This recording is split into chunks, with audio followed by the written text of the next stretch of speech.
حاضرین مسجد، السلام علیکم ورحمۃ اللہ وبرکاتہ۔ الحمدللہ رب العالمین والعاقبۃ للمتقین، والصلاة والسلام علی سید المرسلین وعلی آلہ واصحابہ اجمعین، اما بعد فاعوذ باللہ من الشیطان الرجیم، بسم اللہ الرحمن الرحیم۔ ولا تحسبن الذين قتلوا في سبيل الله امواتا، صدق الله مولانا العظيم وبلغنا رسوله النبي الامين المكين الكريم، ونحن على ذلك لمن الشاهدين والشاكرين، والحمد لله رب العالمين۔ محترم سامعین، آئیے کچھ عرض و معروض سے قبل اپنے آقا نامدار مدینے کے تاجدار جناب روح فدا محمد عربی صلی اللہ تعالی علیہ وسلم کی بارگاہ بکس پناہ میں درود و سلام کی ڈالی نشاور کریں اور پڑھیں باواز بلند، اللہم صلی علی سیدنا شفیعنا حبیبنا کریمنا مولانا محمد مبارک وسلم، صلاۃ و سلام علیک یا رسول اللہ صلی اللہ تعالی علیہ وسلم۔ محترم سامعین، یہ ماہ شوال المکرم کا مہینہ چل رہا ہے، اور اسی ماہ میں تاریخ اسلام کی وہ دوسری جنگ 15 شوال المکرم کو پیش آئی، اور وہی دوسری جنگ ہے جس میں اللہ تبارک و تعالیٰ نے اپنے شہیدوں کے متعلق اپنے نبی کے جانثار صحابیوں کے متعلق اللہ تبارک و تعالیٰ نے 2 آیتوں کا نزول فرمایا، جس میں سے ایک وہ آیت ہے جس کی میں نے ابھی تلاوت کی، وَلَا تَحْسَبَنَّ الَّذِينَ قُتِلُوا فِي سَبِيلِ اللَّهِ أَمْوَاتًا، یعنی وہ جو اللہ کی راہ میں قتل کیے جائیں انہیں ہرگز مردہ گمان نہ کرو۔ محترم سامعین، دوسری وہ جنگ جو اسی ماہ میں پیش آئی اور اسی ماہ کی 15 تاریخ کو وہ جنگ احد کے پہاڑ کے درمیان لڑی گئی تھی۔ چونکہ اسلامی تاریخ کی جو پہلی جنگ لڑی گئی تھی اس کو غزوہ بدر کہا جاتا ہے،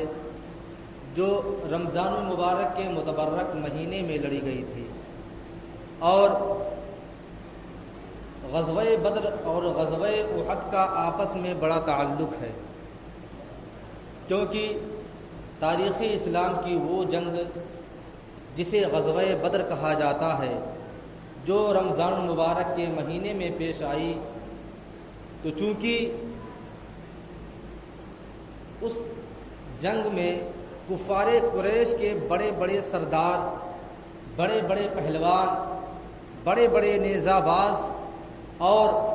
فن و حرب کے ماہر غزوہ بدر میں مار دیے گئے، جہنم رسید کر دیے گئے۔ تو چونکہ اس غزوہ بدر میں جن جن لوگوں کو قتل کیا گیا تھا، کفار قریش کے جتنے بھی افراد قتل کیے گئے تھے، تو مکے میں رہنے والے تمام کفار و مشرکین کے کوئی نہ کوئی رشتہ دار تھے۔ لوگوں کا وہ شخص جو غزوہ بدر میں قتل کیے گئے تھے ان کا کوئی نہ کوئی آپس میں رشتہ داری تھی، کڑی در کڑی رشتہ داریاں تھیں۔ اس وجہ سے کفار قریش کو اس چیز کا بڑا افسوس رہتا تھا کہ غزوہ بدر میں مسلمانوں نے بڑے بڑے بہادروں، بڑے بڑے جابازوں، بڑے بڑے سرداروں کو، مٹھی بھر مسلمانوں نے ہزاروں کے لشکر کو پسپا کر دیا تھا، اور بڑے بڑے پہلوانوں کو صفائے ہستی سے مٹا دیا تھا۔ ان کو بڑا صدمہ تھا، بڑا درد تھا، اور اسی غزوہ بدر میں کفار قریش کا سب سے بڑا سردار جس کا نام ابو جہل تھا وہ بھی مارا گیا تھا، اور اس کے بعد کفار قریش نے جس کو سردار بنایا اس کا نام ابو سفیان تھا، اور اس کی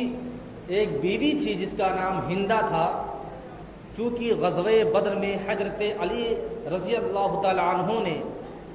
جنہیں شیر خدا بھی کہا جاتا ہے، غزوہ بدر میں اس ہندہ کے لڑکے کو حضرت علی نے قتل کر دیا تھا، اور اسی ہندہ کے باپ کو اور اس کے بھائی کو حضرت امیر حمزہ رضی اللہ تعالی عنہ نے جہنم رسید کر دیا تھا۔ اسی وجہ سے اور اس کے علاوہ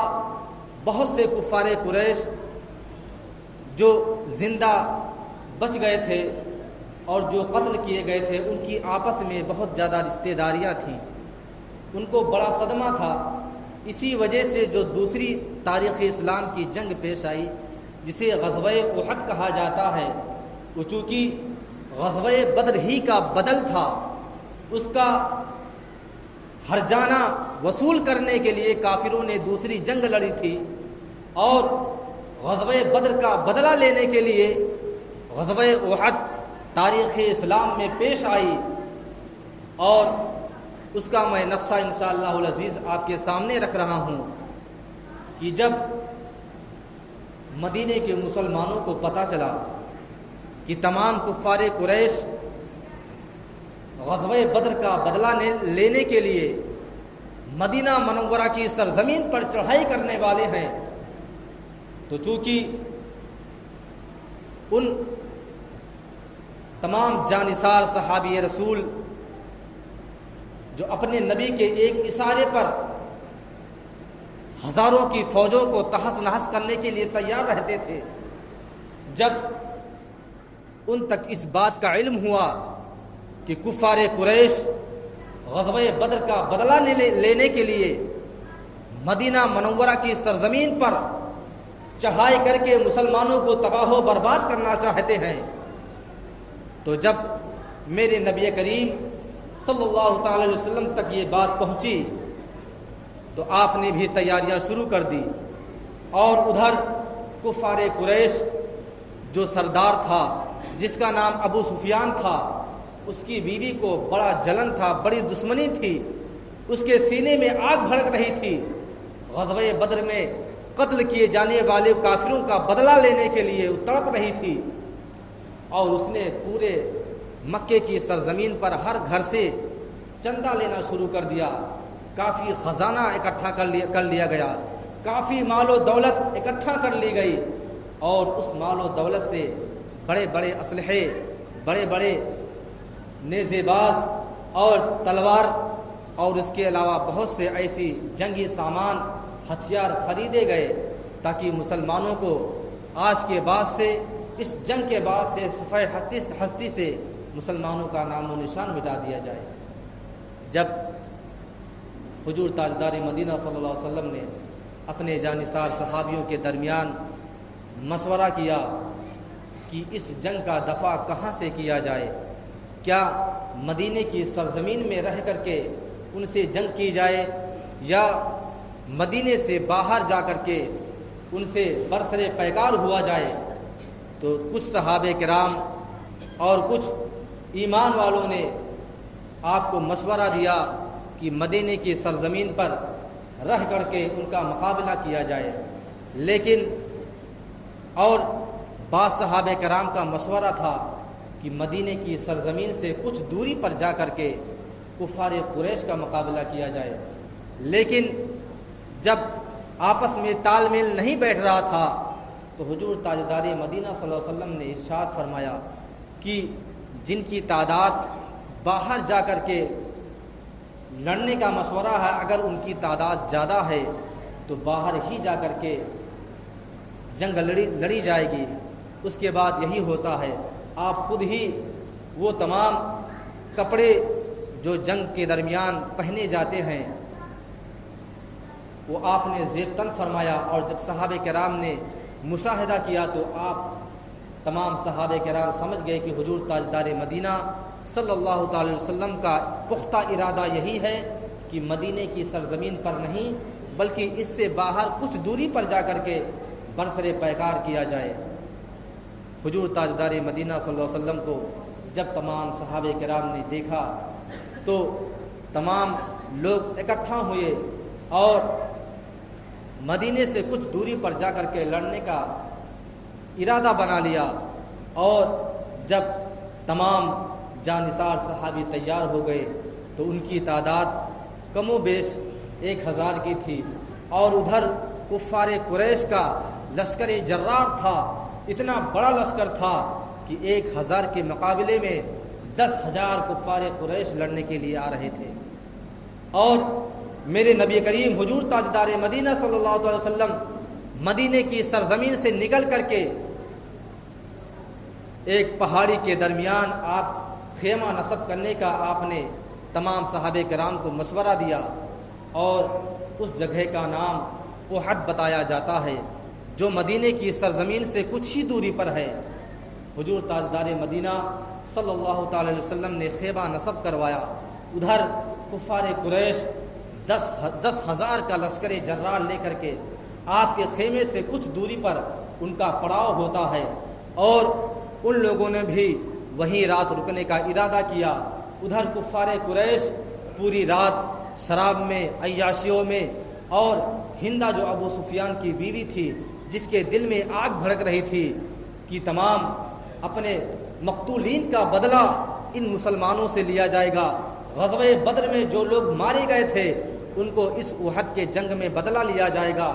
وہ ہندا جو عورت تھی تمام کفار قریش کے ہر جنگجو کو، ہر طاقتور کو، ہر پہلوان کو پوری رات بھڑکاتی رہی کہ مسلمانوں کو کیسے پسپا کرنا ہے، ان کو کس طرح مارنا ہے، کس طرح کیا کرنا ہے۔ یہاں تک کہ ابو سفیان نے اعلان کیا کہ اگر کفار قریش میں کوئی ایک شخص مارا گیا تو ابو سفیان اس کے پورے فیملی کو پوری زندگی کھانا کھلائے گا، اس کو مال و دولت سے اس کے گھر کو بھر دیا جائے گا۔ طرح طرح کے مشورے کیے گئے، طرح طرح کے چیزیں بنائی گئی کہ کسی طرح سے مسلمانوں کو پسپا کر دیا جائے۔ ادھر مسلمانوں کے لشکر میں تمام جانثار صحابی پوری رات اللہ تبارک و تعالیٰ کی عبادت و ریاضت میں مصروف تھے۔ خود میرے نبی کریم صلی اللہ علیہ وسلم سجدے میں گر کر کے اپنی اپنے رب کی بارگاہ میں دعا فرمائی، اللہ تبارک و تعالیٰ پہلی وہ جنگ جو غزوہ بدر تھی جس میں صرف 313 مسلمان تھے، اے اللہ تبارک و تعالیٰ تو نے مسلمانوں کو سرخروی حاصل فرمائی تھی، اے اللہ تبارک و تعالیٰ مسلمانوں کو پسپا ہونے سے بچا لینا۔ پوری رات میرے نبی کریم صلی اللہ تعالی وسلم نے دعا فرمائی۔ دوسرا دن جب شروع ہوتا ہے تو میرے نبی کریم صلی اللہ علیہ وسلم نے تمام اپنے جانثار صحابیوں کو صف بستہ ہو جانے کا مشورہ دیا۔ تمام لوگوں کو آپ کے اندر اللہ تبارک و تعالیٰ نے ایسی ہوہاری اور ایسی ذہن و فطین اللہ تبارک و تعالیٰ نے آپ کو عطا کیا تھا کہ آپ نے ایسی صف بستہ لوگوں کو، تمام صحابہ کرام کو کیا۔ لیکن جب میرے نبی کریم صلی اللہ علیہ وسلم کی نظر اوپر اٹھتی ہے، جب احد کے پہاڑ پر جاتی ہے، تو میرے نبی کریم صلی اللہ علیہ وسلم نے کیا مشاہدہ کیا کہ اگر اس پہاڑ پر کسی مسلمان کو نہ رکھا گیا تو تمام ہو سکتا ہے کوئی کفار کا دوسرا لشکر آ کر کے، چونکہ احد ایسی زمین تھی کہ دونوں طرف سے اس کی پہاڑیاں تھیں، بیچ میں سے رستہ تھا، تو میرے نبی کریم صلی اللہ علیہ وسلم نے 50 تیر اندازوں کا دستہ منتخب کیا، اور ان 50 جانثار صحابیوں کو آپ نے پہاڑ پر چڑھ جانے کا مشورہ دیا۔ 50 صحابہ کرام پہاڑ پر چڑھ جاتے ہیں، اور حضور تاجدار مدینہ صلی اللہ علیہ وسلم نے آپ کو آگاہ کیا، آپ کو تنبیہ کی کہ اے 50 تیر اندازوں، اے میرے جانثار صحابیوں، جب تک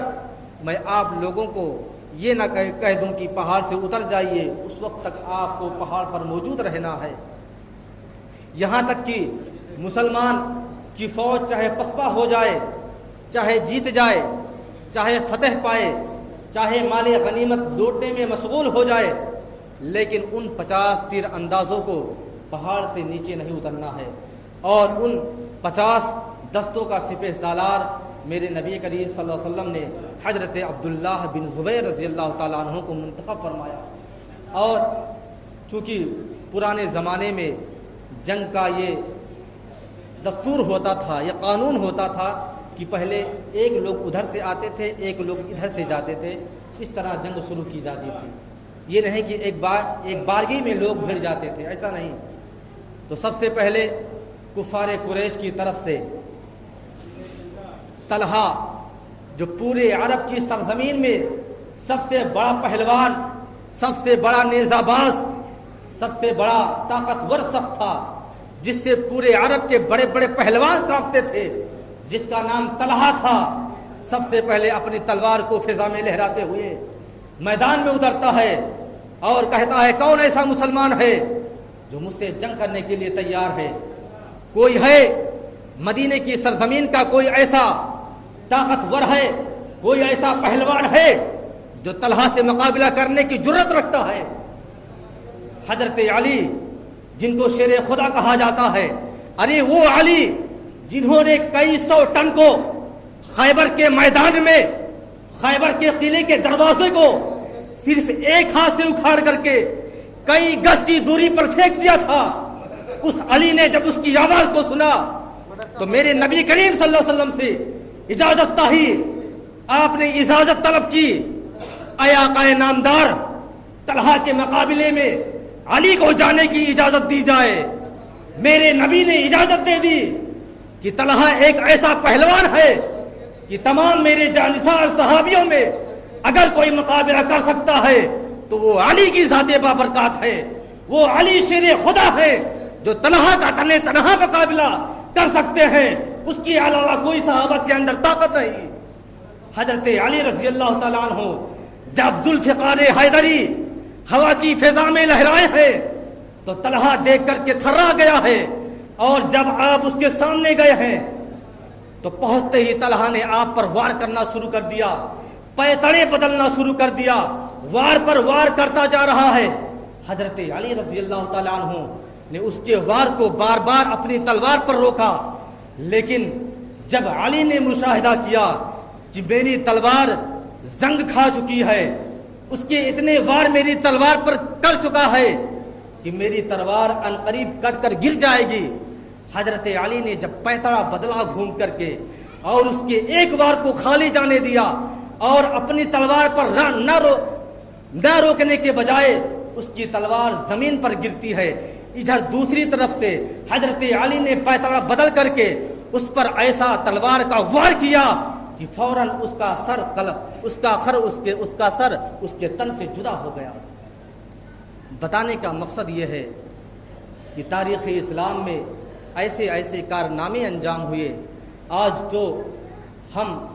اللہ تبارک و تعالیٰ کی عبادت و ریاضت کے لیے اکٹھا ہیں، وہ انہی صحابہ کرام کی دین ہے، انہی کا مشغلہ تھا